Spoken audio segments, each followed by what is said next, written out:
Teevert and the Little Green Leaf by Mark Archambault, illustrated by Lorna Foote. Teevert is from the French Petit Vert, which means little green. A publication of goneindy kids books, read to you by the author. Teevert was a little bud on a big tree. He opened slowly and gazed out over his place in the world. To his left, the branch he was attached to grew thicker, joined with other branches to make a larger branch, then joined to the trunk, which reached down, down, until it joined the earth. To his right, his branch grew smaller and split into other smaller branches. Along each, other little buds were also opening, and his brothers and sisters looked up and down their branches. Above him, the sky was bright. The sun shone onto Teevert, warming him and making him feel energized. Below him, the forest floor spread out, a carpet of branches, bark, and moss. Teevert looked up at the sun and shouted, "I love the sun!" "Me too!" shouted his brothers and sisters. It was spring, and the forest was coming to life. On other trees, Teevert's cousins were also budding. "I love spring!" shouted Teevert. "Me too!" shouted his brothers and sisters and cousins. Time passed. Teevert and his brothers and sisters and cousins grew into beautiful bright green leaves. They spent their days suntanning and dancing in the wind. One day, after many days of sun, Teevert and the others were feeling drained. They weren't bright or shiny anymore, and they drooped a little. "I'm thirsty," complained Teevert. "Me too," agreed his brothers and sisters and cousins. Luckily, there were clouds in the sky, and the sun was dimmed. Then a drop fell on Teevert.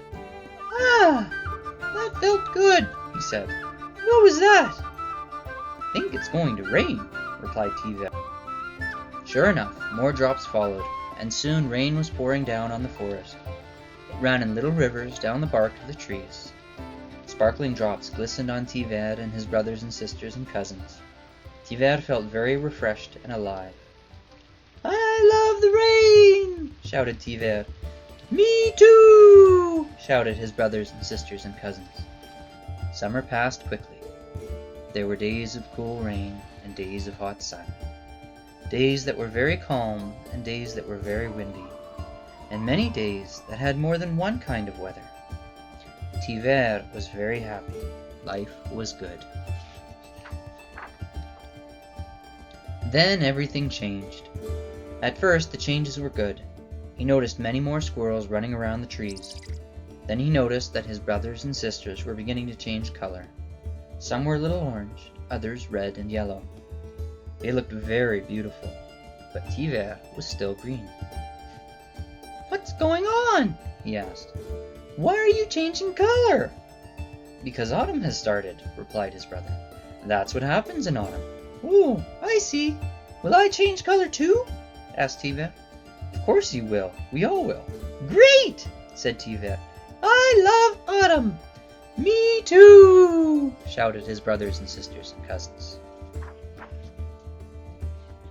It wasn't long before something dreadful happened. One of Teevert's sisters had turned completely brown, and when a wind came along, she fell off the tree branch and began to float to the ground. "Hey, help!" shouted Teevert. "Someone help! She's falling! We have to save her!"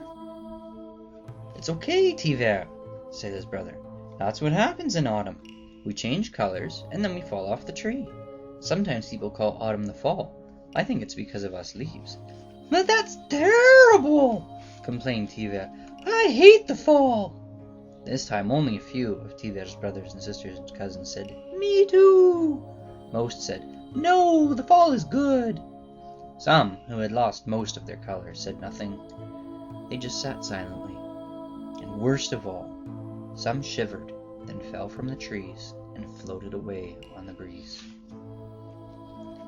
"That can't be good," said Teevert. "I will not fall. I will not even change color." But it was already too late to keep all his green. His tips started changing to a beautiful red. That didn't stop Teevert. He was determined. He tried with all his might. to keep his green, but it was no use. As the days went by and more of his brothers and sisters and cousins fell away, so did Teevert's color slowly change. He just couldn't stop it.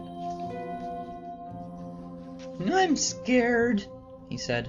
"I don't want to fall." "I think it will be fun," said one of his sisters. "Fun? How could it be fun? What happens when you land?" asked Teevert. "Well, I think it would be neat to glide gently down to the earth, or even to get carried away on a strong wind. And Tree says that we'll cover the forest floor like a blanket. Then mice and insects will use us as their home. Later, after we've all fallen, it will snow. Eventually we'll become part of the earth and will help Tree and other trees make new leaves." Teevert thought about this for a long time. As he thought, his sister fell away and called goodbye softly. Soon all of his cousins and brothers and sisters had fallen. Teevert was all alone. All around, he was the only leaf still left on a branch. Then Tree spoke to him in a great, gentle voice. "Teevert, it is time. You must let go and fall like your brothers and sisters." "But I'm too scared," said Teevert. "It's a long way down." "All the same, you must go. You cannot stay here. You will freeze all alone. If you last the winter, then in the spring a new leaf will push you off when it grows. Then you will be all alone to fall." "I do miss my brothers and sisters and cousins," said Teevert. "They are there," said Tree, "all around me. I can feel them above my roots." "I'd better go join them," said Teevert. Reluctantly, he let go of his place on the branch and began to float gently to the ground. Above him, he could see the empty branches of Tree stretching out. In the gray sky, snow began to fall. Gently, softly, Teevert landed on the ground, his brothers and sisters and cousins below and all around him. It was quiet and peaceful. Large snowflakes settled on him, bringing a little chill that somehow felt right. "I love winter," whispered Teevert. Around him, a few sleepy voices whispered back, "Me too." The end.